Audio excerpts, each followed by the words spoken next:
మన శాంతి చర్చలు ఎటు తేలడం లేదు. అయితే ఇరాన్ తో డీల్ ఫైనల్ కు వచ్చిందన్న టాక్ మాత్రం ఉంది. అయితే ఆ డీల్ పై ట్రంప్ సైన్ చేయాలని ప్రచారం జరుగుతోంది. కొన్ని ఒత్తిళ్లకు ఇరాన్ లొంగడం లేదని, దీంతో ట్రంప్ టెహ్రాన్ పై ఆగ్రహంతోనే ఉన్నారన్నది విశ్లేషకుల అంచనా. ఇక మరోవైపు ట్రంప్ సిచ్యువేషన్ తగ్గట్టు నిర్ణయాలు తీసుకుంటున్నారా?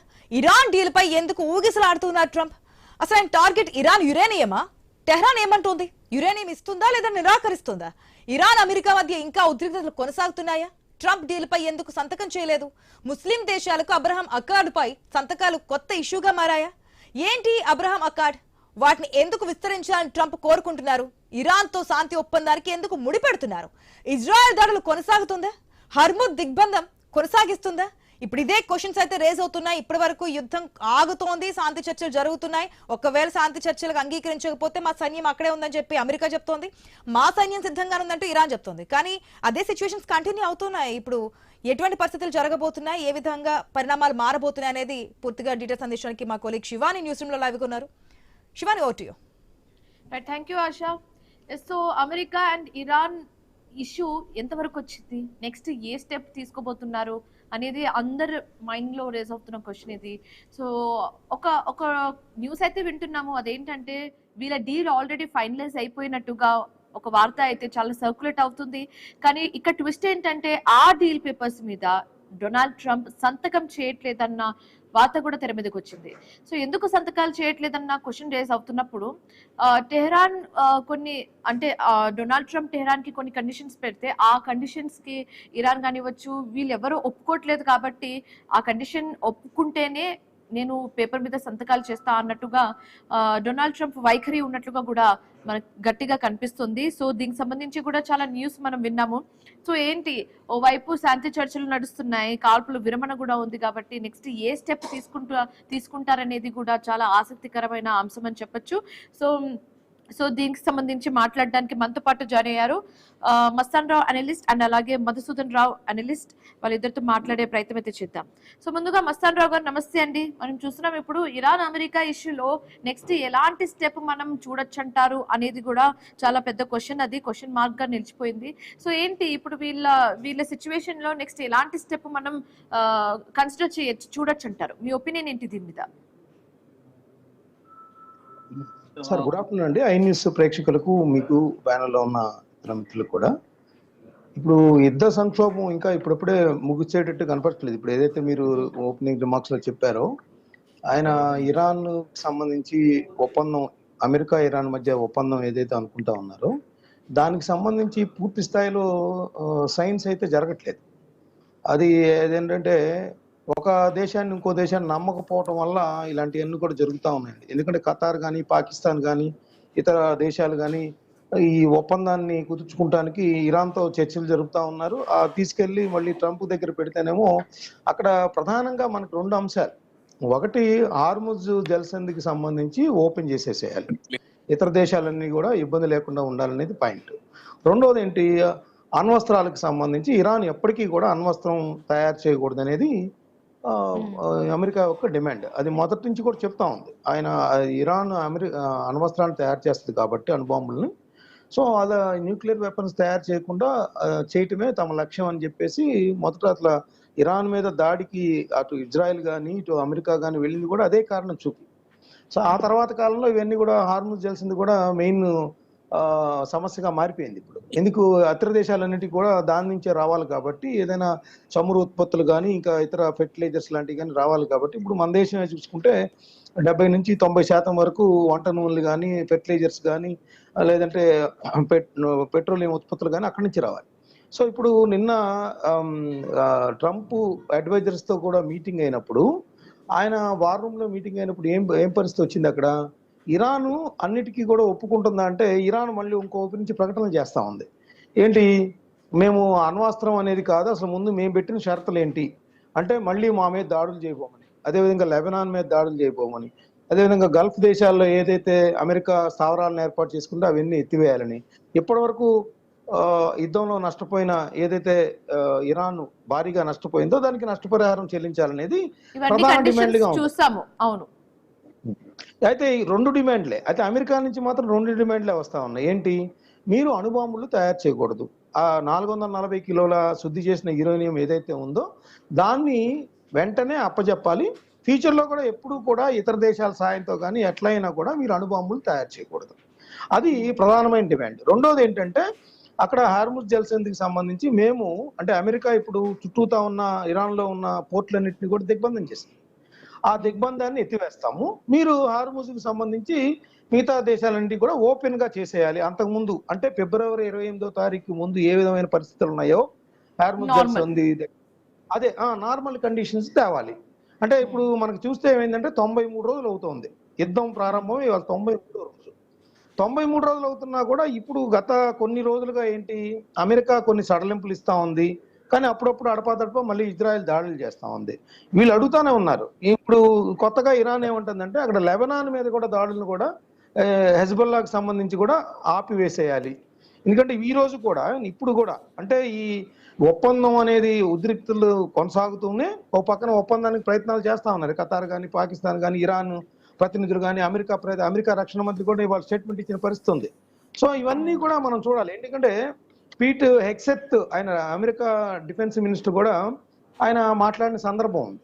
ఏంటి మీరు కనుక వీటికి ఒప్పుకుంటే ఓకే, ఓపెన్ గా ఉండండి, క్లారిటీగా ఉండండి, లేదంటే మేము దాడులు చేయడానికి సిద్ధంగా ఉన్నాయి అంటే ఒకవైపు అమెరికా బెదిరిస్తా ఉంది, మరోవైపు సంతకాలకు సంబంధించి ఆ శుద్ధి చేసిన యురేనియంకి సంబంధించి వెంటనే అప్పచెప్పాలనేది కూడా అడుగుతా ఉంది.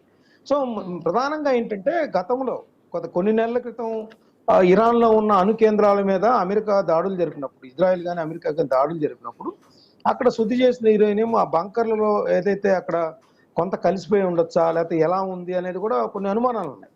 సో దానికి సంబంధించి ఇరాన్ పూర్తి స్థాయిలో సమాచారాన్ని ఈ చర్చల సందర్భంగా పంచుకోవట్లేదు. అక్కడే అనుమానిస్తా ఉన్నారు. అటు పాకిస్తాన్ కానీ ఖతార్ కానీ ఆ ఇరాన్ ప్రతినిధులతో చర్చలు జరుపుతున్నప్పుడు ఇది ప్రధానంగా క్లారిటీ ఇవ్వట్లేదు అనేది పాయింట్.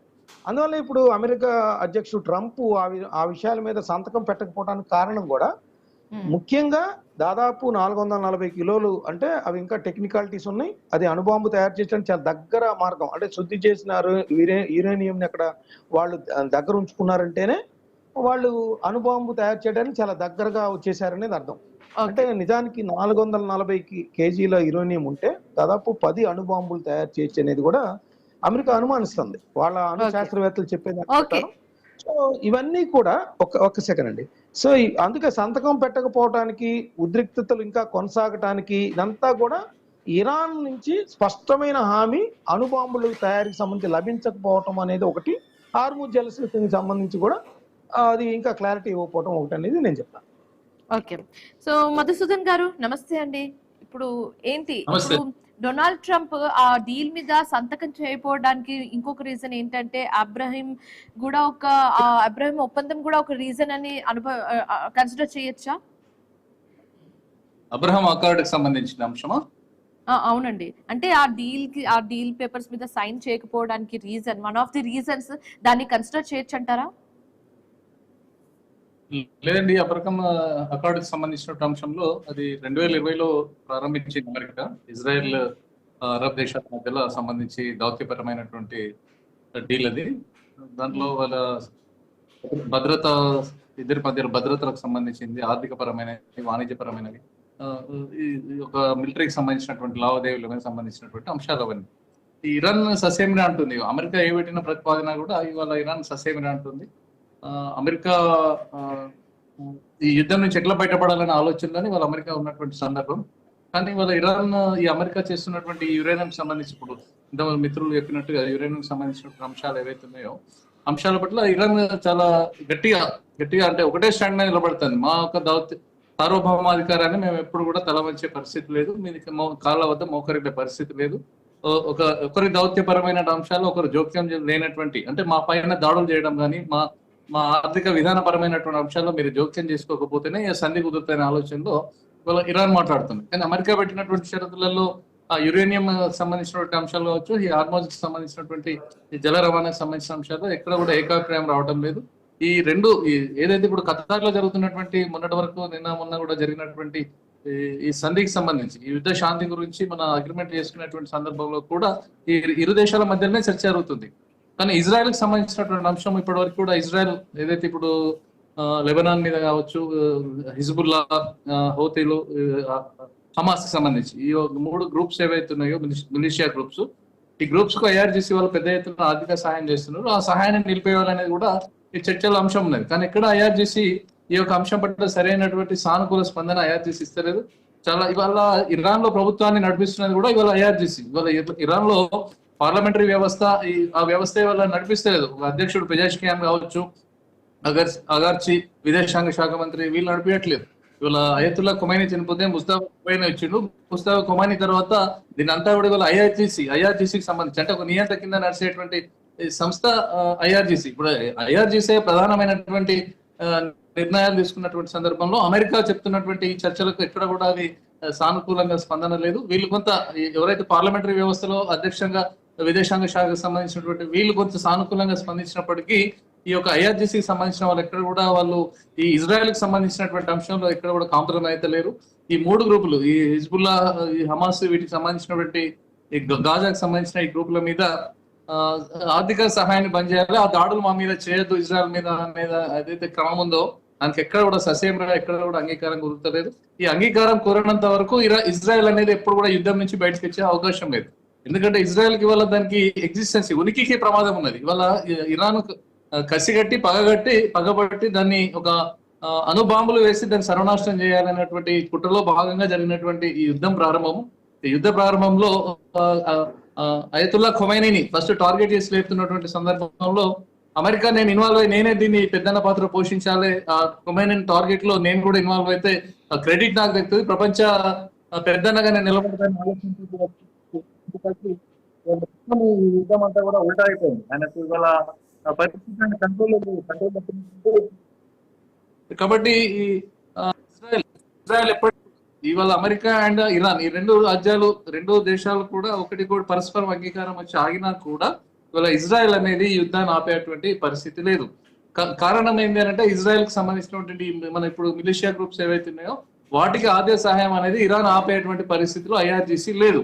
కాబట్టి ఎంత మనం ప్రయత్నం చేసినా ప్రపంచ దేశాలు ఎంత ఒత్తిడి తెచ్చినా కూడా యుద్ధం అనేది కంటిన్యూ అయ్యేటువంటి అవకాశాలు ఉన్నాయి. కారణం ఏంటంటే ఇజ్రాయెల్ కు భవిష్యత్తులో ప్రమాదకరంగా ఇవాళ ఇరాన్ అణ్వాయుధాలను వేసేటువంటి ప్రమాదం.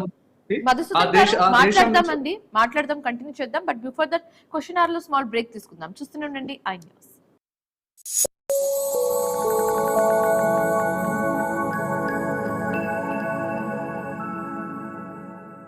మాస్టర్ మైండ్స్ కామర్స్ చదవాలనుకునే 10th ఇంటర్ విద్యార్థుల తొలి ఎంపిక.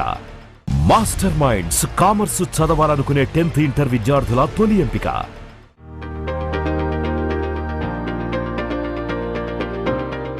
మాస్టర్ మైండ్స్ కామర్స్ చదవాలనుకునే 10th ఇంటర్ విద్యార్థుల తొలి ఎంపిక.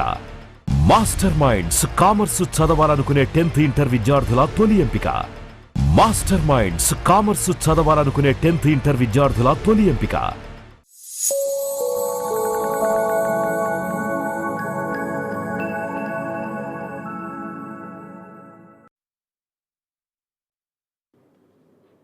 Welcome back. So Mastan Rao గారు, మనం మరీ ముఖ్యంగా మాట్లాడుకోవాల్సింది ఇప్పుడు ఇజ్రాయెల్ గురించి. సో మొదటి నుంచి ఇజ్రాయెల్ ఆల్రెడీ ఇందులో ఇన్వాల్వ్ అయి ఉంది. సో ఎంతసేపు మనం అమెరికా ఇరాన్ గురించి మాట్లాడుకుంటున్నాం కానీ ఇప్పుడున్న సిచ్యువేషన్ లో లేదా నియర్ ఫ్యూచర్ లో ఇజ్రాయెల్ రోల్ ఎలా ఉండబోతుంది? ఇజ్రాయెల్ దాడులు కొనసాగుతుందా లేకపోతే తప్పుకునే ఛాన్సెస్ ఏమైనా కనిపిస్తున్నాయా? మీ ఒపీనియన్ ఏంటి దీని మీద? ఈ మొత్తం మనకి చర్చల వ్యవహారం అంతా చూస్తే ఇజ్రాయెల్ ఎక్కడ పాల్గొంటలేదు. అమెరికా ప్రతినిధులు కానీ లేదంటే ఇరాన్ ప్రతినిధులు లేదా మధ్యవర్తులుగా ఉన్న పాకిస్తాన్, ఖతార్కి సంబంధించిన వాళ్ళు ఎవరైతే ఉన్నారో వాళ్ళు పాల్గొంటున్నారు.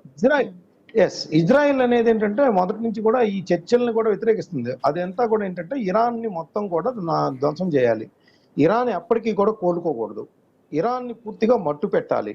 ఇరాన్ అనేది ఒకవేళ ఆ విధంగా ఇప్పుడు వదిలేస్తే, ఇప్పుడు బలహీనపడిన సందర్భంలోని ఇప్పుడు కనుక పట్టుబట్టి దాన్ని ఏమైనా విధ్వంసం చేయగలిగితే ఓకే, కానీ ఖచ్చితంగా అది కనుక వదిలేస్తే అది ఇజ్రాయెల్ ఉనికికే ప్రమాదం వచ్చే ఉందనేది కూడా అనుమానిస్తాం.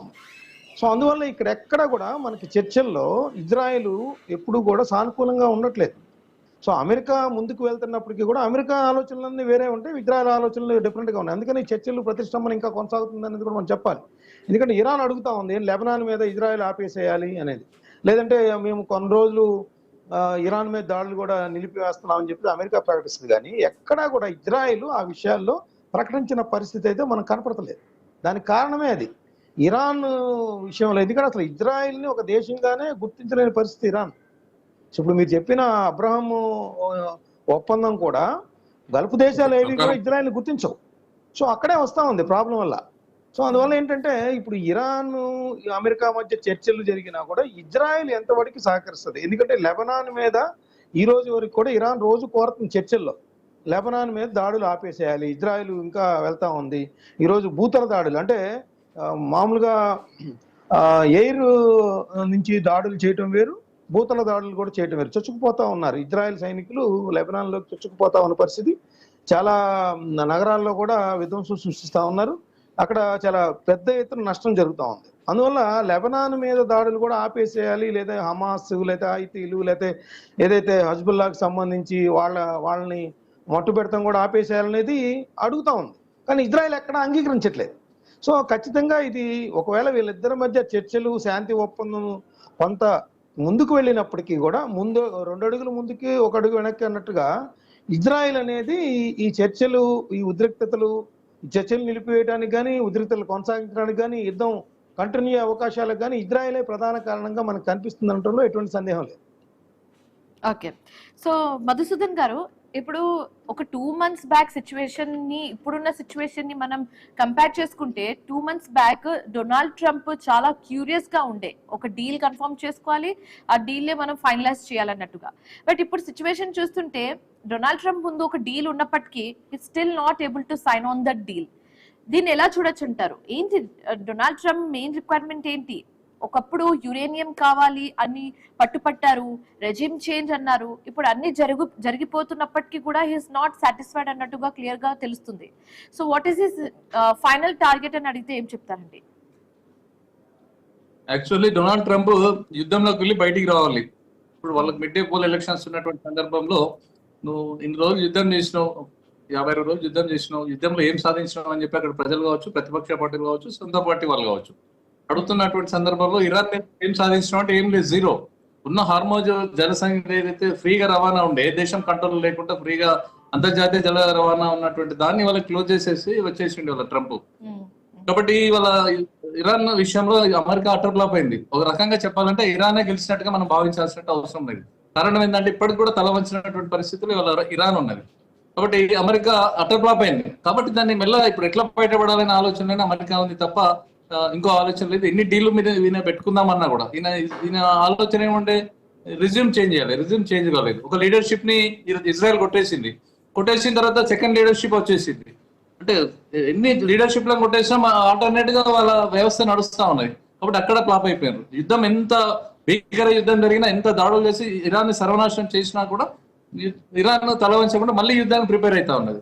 కాబట్టి ఈ యుద్ధం అనేది కంట్రోల్ చేయలేనటువంటి పరిస్థితుల్లో వాళ్ళ అమెరికా ఉన్నది. వాళ్ళ ఇజ్రాయెల్ ఏదైతే ఉన్నదో, ఇజ్రాయెల్ చేస్తున్నటువంటి ఈ ఇజ్రాయెల్, లెబనాన్, గాజా వీళ్ళ మధ్యలో జరుగుతున్నటువంటి ఈ యుద్ధంలో అమెరికా వచ్చి చేరింది. ఇది యాక్చువల్లీ అమెరికాకు సంబంధం లేనటువంటి యుద్ధం. ఇది కామ్గా వెనక నుండి ఇజ్రాయెల్ సపోర్ట్ చేస్తే అయిపోతుండేది. కానీ ఇజ్రాయెల్ ఒక చిన్న దేశం, ప్రపంచంలో కొన్ని దేశాలు గుర్తించినటువంటి దేశము ఇరాన్ ని తల వంచుతున్నది, ఇరాన్ ని మెడలు వంచుతున్నటువంటి ఆలోచనలో ఈ యూత్కు సంబంధించినటువంటి ల్యాబింగ్ ఉంటుంది అమెరికాలో. యూత్లకు సంబంధించినటువంటి ల్యాబింగ్ చాలా పెద్దది. కాబట్టి అది ఒక రకంగా అమెరికా ప్రభుత్వాన్ని నడిపించేటువంటి ప్రయత్నం చేస్తూ ఉంటది. వాళ్ళ ఊబిలో పడిపోయి ఇజ్రాయెల్ కాపాడాలనే ఆలోచనతో అమెరికా డైరెక్ట్ గా, ఇండైరెక్ట్ గా, ఇంతకుముందు ఇండైరెక్ట్ గా ఉన్నది, ఇప్పుడు డైరెక్ట్ గా యుద్ధ రంగంలో దిగినటువంటి సందర్భంలో ఇప్పుడు యాక్చువల్లీ ఇరాన్ కు ఇజ్రాయెల్ యుద్ధం ఏమున్నది? అక్టోబర్ 7, 2023లో అక్కడ హమాస్ కు సంబంధించిన వాళ్ళు ఇజ్రాయెల్ మీద దాడి చేసి 1200 మందిని చంపి 200 మందిని బందీలా తీసుకుపోయిన తర్వాత ఆ దేశం ఉడికి ఇరాన్ మీద దాడులకు పోయింది. అప్పుడు ఎందుకు ఇరాన్ మీద పోయింది? ఆ గ్రూప్లకు ఇరాన్ IRGC ఆర్థిక సహకారం చేస్తుంది కాబట్టి ఇజ్రాయెల్ దాని మీద దాడి చేసి ఆ యొక్క గ్రూపులు వీళ్ళు అంతం కావాలనే ఆలోచనతో యుద్ధం చేస్తుంది. వాళ్ళు అమెరికా శాంతి ఒప్పందాలు చేసినా, ఏ ఒప్పందాలు చేసినా కూడా ఆ 3 గ్రూపుల అంతు తేల్చే వరకు ఇజ్రాయెల్ అనేది ఎప్పటికి కూడా యుద్ధం నుంచి బయటపడదు. అది యుద్ధం నుంచి బయటపడినంత సేపు అమెరికా ఇరాన్ తోటి ఎక్కడ కూడా సంధి చేసుకున్నా కూడా అది ఉపయోగకరమైనటువంటి అంశం కాదు. కాబట్టి ఇవాళ అమెరికా ఈ హార్మోజ్ జలసంధిని ఓపెన్ చేయాలన్నా, అక్కడ యురేనియం నిల్వలు రావాలన్నా కూడా ఇవాళ అమెరికా చేతిలో లేనటువంటి పరిస్థితి. కాబట్టి నిత్యం ఇదే విధంగా రావణ కాష్టం లాగానే ఈ ప్రాంతం అంతా కూడా, మధ్య ప్రాచ్యం అంతా కూడా ఇదే విధంగా జరిగేటటువంటి ప్రమాదం. ఇలానే కంటిన్యూ అయితే ఫ్యూచర్ లో ఎలాంటి కాన్సిక్వెన్సెస్ మనం చూడొచ్చు అంటారు? అంటే దేశవ్యాప్తంగా ఎలాంటి ప్రాబ్లమ్స్ మనం ఫేస్ చేస్తాము, అండ్ మరీ ముఖ్యంగా మన భారతదేశానికి సంబంధించి ఎలాంటి ప్రాబ్లమ్స్ ని మనం ఫ్యూచర్ లో ఫేస్ చేయబోతున్నాము ఒకవేళ ఇలాంటి సిచ్యువేషన్ కంటిన్యూ అవుతాయి? తప్పది. ఇప్పుడు ఈ సిచ్యువేషన్ మన ఇండియానే కూడా మొత్తం వరల్డ్ వైడ్ కూడా ఆర్థిక మాంద్యం ఏర్పడుతుంది. ఈ యొక్క హార్మోన్ జలసంధి ద్వారా జరిగే వాణిజ్య వ్యాపార లావాదేవీలు అన్నిటికీ కూడా వీళ్ళ అక్కడ బ్రేక్ అయినటువంటి సందర్భంలో అందరి ఎకానమీ కూడా ఎఫెక్ట్ పడుతుంది. ఈ ప్రధానంగా మన ఇండియా మీద పడేటువంటి క్రూడ్ ఆయిల్ కి సంబంధించిన దాంట్లో మన దగ్గర ఉన్నటువంటి 600 చిల్లర బిలియన్ డాలర్ల ఈ విదేశీ మారక ద్రవ్యాలు ఏవైతే ఉన్నాయో అడ్డగోలు పెరిగిన రేట్లు, ఇవాళ రూపీ రేటు కూడా పతనమైంది. మనది 96 రూపాయలు అట్లా నడుస్తా ఉన్నది ఇవాళ డాలర్ కరెన్సీతో చూసినప్పుడు. కాబట్టి మనం క్రూడ్ ఆయిల్ వెచ్చించడము కొనడము దీని మీదనే మనకు చాలా నష్టం జరుగుతా ఉన్నటువంటి సందర్భంలో ప్రత్యామ్నాయ మార్గాల వైపు అంటే ఈ యొక్క యుద్ధము ఇప్పుడు ఏదైతే మనం ఇంతకుముందు రష్యాకును ఉక్రెయిన్ జరిగినటువంటి యుద్ధం నడుస్తుందో కొద్ది రోజుల్లో ఖతమైతే అనుకున్నాం, కానీ సంవత్సరాలుగా ఒక సిరీస్ లాగా నడుస్తుంది, ఇప్పటికి కంటిన్యూ అవుతున్నది యుద్ధం. ఇప్పుడు అట్లనే ఈ యుద్ధం కూడా మనం ఏదో ఒక వారం 10-15 రోజులలో ఖతమైతే అనుకున్నటువంటి యుద్ధం దాదాపుగా 100 రోజులు దాటిపోయే పరిస్థితి వచ్చింది.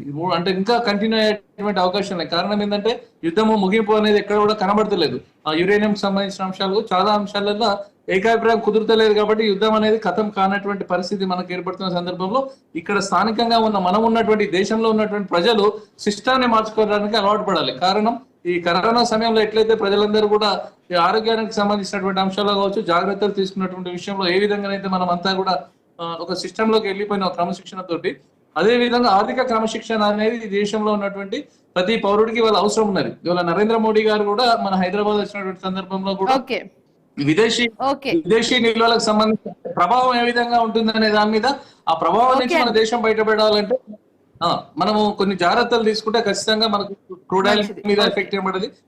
రష్యా నుంచి కానీ అమెరికా నుంచి కానీ మనకు ఆయిల్ సరఫరా ఇవన్నీ అవుతున్నాయి కాబట్టి కొంచెం మనం అధిగమించి మనం బయటపడేటువంటి అవకాశం ఉన్నాయి. సో ఫైనల్ గా మస్తాన్ రావు గారు మీరేం చెప్పాలనుకుంటున్నారు? ఇప్పుడున్న సిచ్యువేషన్ ఇలానే కంటిన్యూ అయితే ఫ్యూచర్ కాన్సిక్వెన్సెస్ ఏంటి? ఎలాంటి స్టెప్స్ తీసుకుంటే మంచిది? అటు డొనాల్డ్ ట్రంప్ కానివ్వచ్చు, లేకపోతే ఇటు ఇరాన్ అధికారం కానివ్వచ్చు, ఎలాంటి స్టెప్ తీసుకుంటే మంచిది? మీ ఒపీనియన్ ఏంటి? అంటే ఇప్పుడు యాక్చువల్గా ప్రధానమంత్రి ఒక 20 రోజుల క్రితం వచ్చినప్పుడు ఏదైతే చెప్పారో అలాంటి అన్ని కూడా ఇబ్బందికరమైన పరిస్థితులు వస్తాయి ఆర్థికంగా. సో కఠిన నిర్ణయాలు తీసుకోవాల్సి ఉంటుంది. ఆయన ఏమన్నారు, కరోనా సంక్షోభంతో పోల్చారు ఆయన. సో మనం చూస్తూ ఉన్నాం ఈరోజు దాని ఎఫెక్ట్లు. మనం టిఫిన్ సెంటర్కి వెళ్తే గ్యాస్ దొరకట్లేదని రేట్లు పెంచేసింది కంటిన్యూ అవుతూ ఉంది. సో ఈరోజు మళ్ళీ 8 రూపాయలు 4 విడతలుగా పెంచితే అటు పెట్రోల్ కానీ డీజిల్ కానీ పెరిగితే ఏ విధమైన నిత్యావసర వస్తువుల ధరలు పెరిగిపోతున్నాయి చూస్తూ ఉన్నాం. సో ఒక పక్కన రూపాయి విలువ పతనమైపోతా ఉంది. ఆర్థిక మంత్రి గారు చెప్పారు ఫెర్టిలైజర్స్ కానీ లేకపోతే పెట్రోల్ కానీ డీజిల్ కానీ వంట నూనెలు కానీ చాలా ఇబ్బందికరమైన పరిస్థితులు వస్తాయి. కానీ ఆ రూపాయి విలువ విషయంలో కానీ లేదంటే ఆర్థిక మాన్యం విషయంలో ఎదుర్కోవడానికి సమర్థంగా ఉన్నప్పటికీ కూడా ఈ రేట్లు పెరగడాన్ని మాత్రం ఎవరు అవాయిడ్ చేయలేరు. సో ఖచ్చితంగా ఇది ప్రజలందరికీ పెనుభారంగా పరిణమిస్తుంది. ప్రతి ఇంట్లో కూడా బడ్జెట్ అనేది చాలా పెంచుకోవాల్సిన పరిస్థితి వస్తుంది. ప్రజలందరూ కూడా ఇబ్బంది పడే అవకాశాలు ఎక్కువగా ఉన్నాయి. సో మరి ప్రధానమంత్రి గారు చెప్పినట్టు పొదుపు అలవాట్లు పెంచుకోవటం, లేదంటే ఎలక్ట్రికల్ వెహికల్స్ వైపు వెళ్ళటం, ఇవన్నీ కూడా మన మీద ప్రభావం చూపే అవకాశాలు అయితే కనిపిస్తా ఉన్నాయి. Okay, thank you so much Mastan Rao garu, thank you so much Madhusudan Rao garu, discussion లో పార్టిసిపేట్ చేసినందుకు అండ్ మీ ఒపీనియన్స్ ని మాకు తెలియజేసినందుకు. Thank you so much for joining. So final గా అయితే డీల్ కన్ఫర్మ్ అయినట్లుగా తెలుస్తుంది, బట్ స్టిల్ డొనాల్డ్ ట్రంప్ ఆ డీల్ మీద సంతకం చేయలేదన్నట్టుగా కూడా తెలుస్తుంది. సో చూడాలి ఫ్యూచర్ లో ఎవరు ఏ స్టెప్ తీసుకుంటారు, అండ్ ఆ స్టెప్ తీసుకుంటే దేశవ్యాప్తంగా మన భారతదేశానికి ఎలాంటి ప్రాబ్లమ్స్ ఫేస్ చేస్తామో, లేకపోతే అది ప్లస్ అవుతుందా మైనస్ అవుతుందా అనేది వేచి చూడాల్సిన అంశం. సో ఇది ఇవాల్టి క్వశ్చన్ అవర్. మరొక క్వశ్చన్ అవర్ తో మళ్ళీ కలుద్దాం. Till then keep watching I News. మీతో